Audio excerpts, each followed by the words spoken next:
will probably say, let's wait. It's 14, 15 months till the election.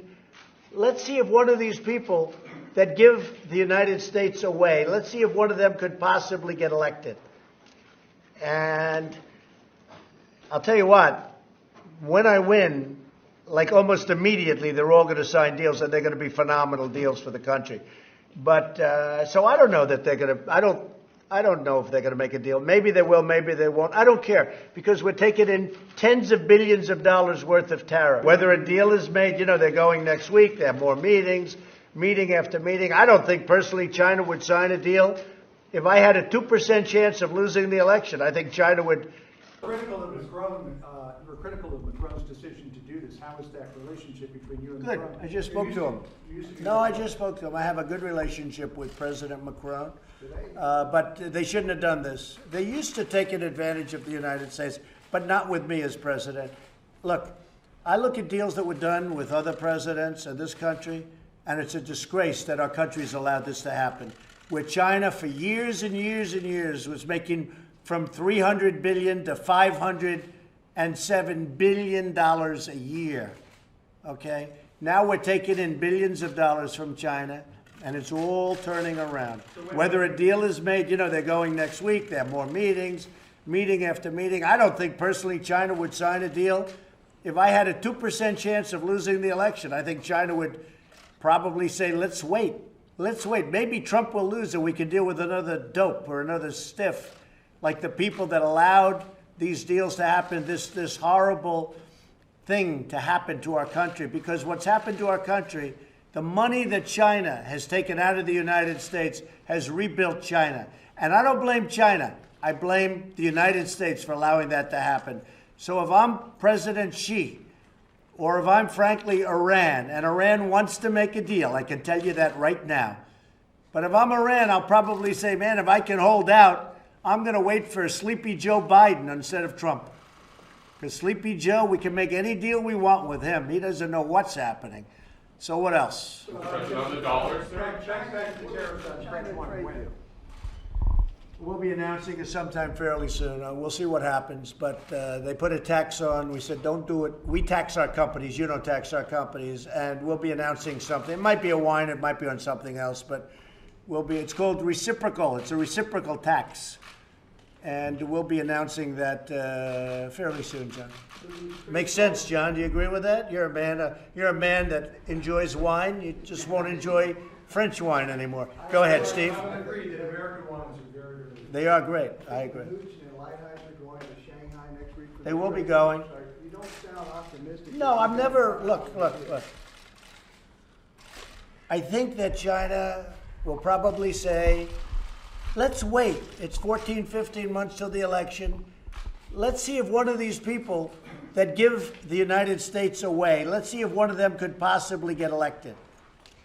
And I'll tell you what, when I win, like almost immediately, they're all going to sign deals, and they're going to be phenomenal deals for the country. But so I don't know that they're going to. I don't know if they're going to make a deal. Maybe they will. Maybe they won't. I don't care, because we're taking in tens of billions of dollars worth of tariffs, and the farmers are happy because I gave them $16 billion out of the tariffs and had tremendous, much more than that left over, as you know, tremendous amount of money left over, like by 3 times. And we haven't even taxed China yet compared to what I could do. So we have tens of billions of dollars rolling in from China. We never had 10 cents coming in. And again, I don't blame President Xi. I blame our past leaders for allowing it to happen for so many years with the World Trade Organization. China was totally flatlined. And when the World Trade Organization came about and China joined the World Trade, they became a rocket ship. Because, it's a very unfair situation that took place at the World Trade Organization, as are many of them. So they're going to go, and we'll talk, we'll see. I don't personally care that much, because we're getting billions and billions. Remember this, the people aren't paying for it. Everyone says people pay for it. China's devalued their currency, and they're putting money in, they're pumping money into their society, into their country, like you wouldn't believe. You call it quantitative easing. With us, we have a Fed that does quantitative tightening and they raise interest rates. So we have a normalized rate. President Obama had no rates and he had no tightening. And we still have a much better economy than in his wildest dreams. So, and there is something okay about that, but look, the Fed acted too soon. I turned out to be right. They acted too soon and too violently. We've had 9 increases. I believe, you'll check that, but I believe it's 9 increases. A couple under her and a lot under Powell.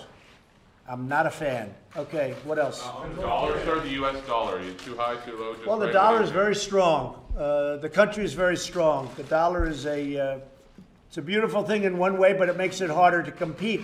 And despite that, but we have a very powerful dollar, so that's the good news. Despite that, we're doing really well. The country's doing well. It's really become more than ever before the currency of choice. You know, you have the euro that tried to cut in. Well, the euro is now not doing so well. Europe is not doing so well. China's not doing very well. You look at other countries, we're the hottest economic country in the world. There's nobody close. Even Guatemala wants to do business with us now, so we're happy. Yes, sir. Right? Thank you, sir. Have you ruled out any measures? On the dollar valuation, why did you not consider a proposal that was floated on Tuesday here? I could do that in 2 seconds if I want. I mean, Why did you not want to entertain it? well, I didn't say I'm not going to do something, but look, having a strong dollar, there's a reason that it sounds so good. And having a strong dollar is having a strong dollar. We have an amazing country, we have a very strong country. That's why our country has a strong currency. Other countries have a currency that's down the tubes.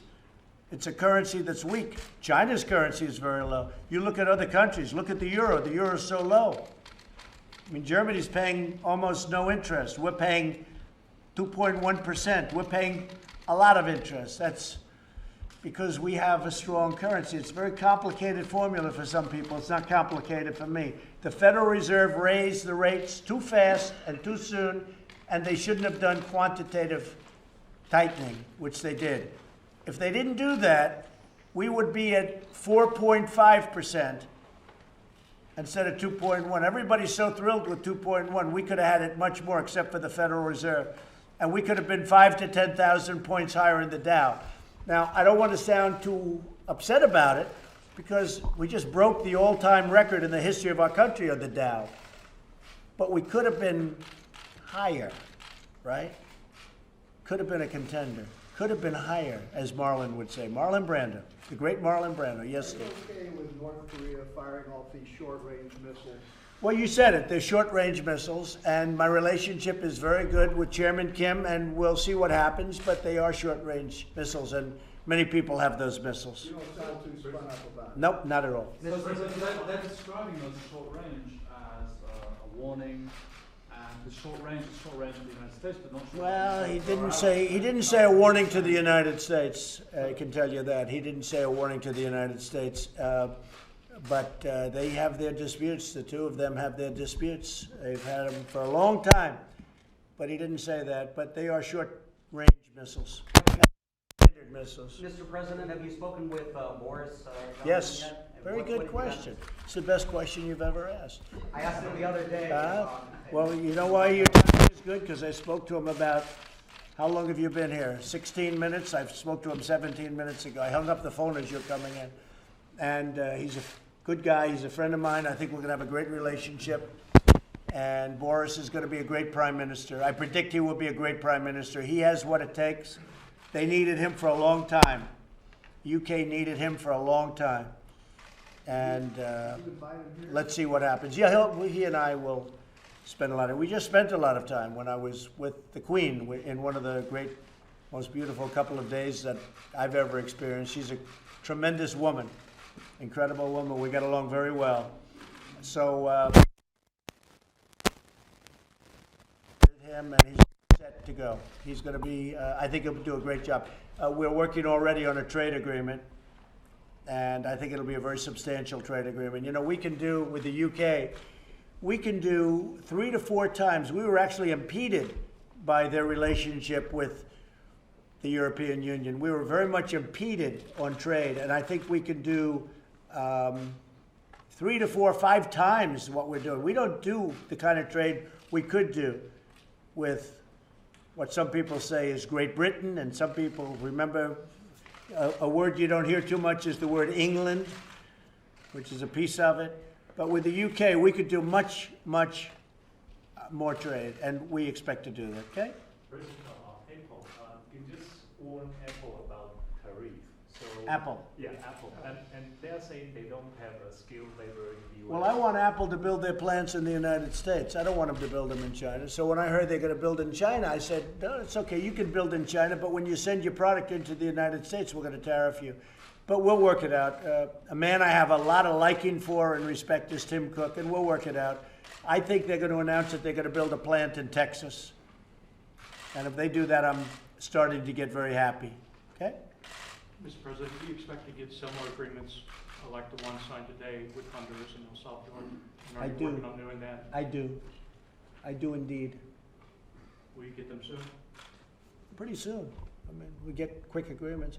So I just want to end up by saying that Guatemala has been really a pleasure to deal with, and we're going to have a great relationship for many years to come.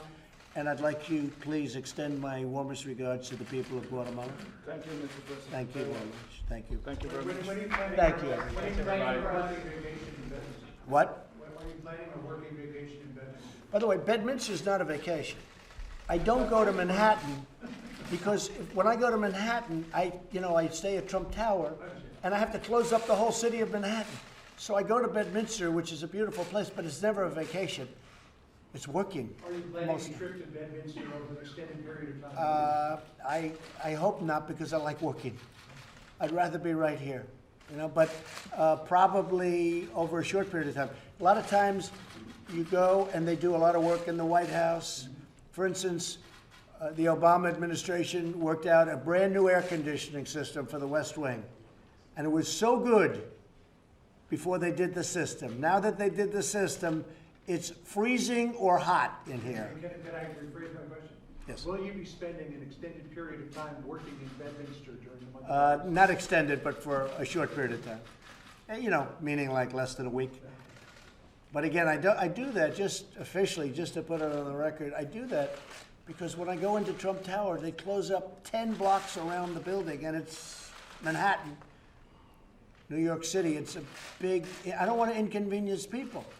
I don't get any credit for that, but that's okay. Whereas Bedminster, everybody, it works out very easily. It's a much easier thing. It's a great place, but I would love to go to Manhattan. I just don't like seeing the city closed up. I've had to suffer living in Manhattan. I've had to suffer gravely as presidents would come in and come out, and the entire city would be shut down.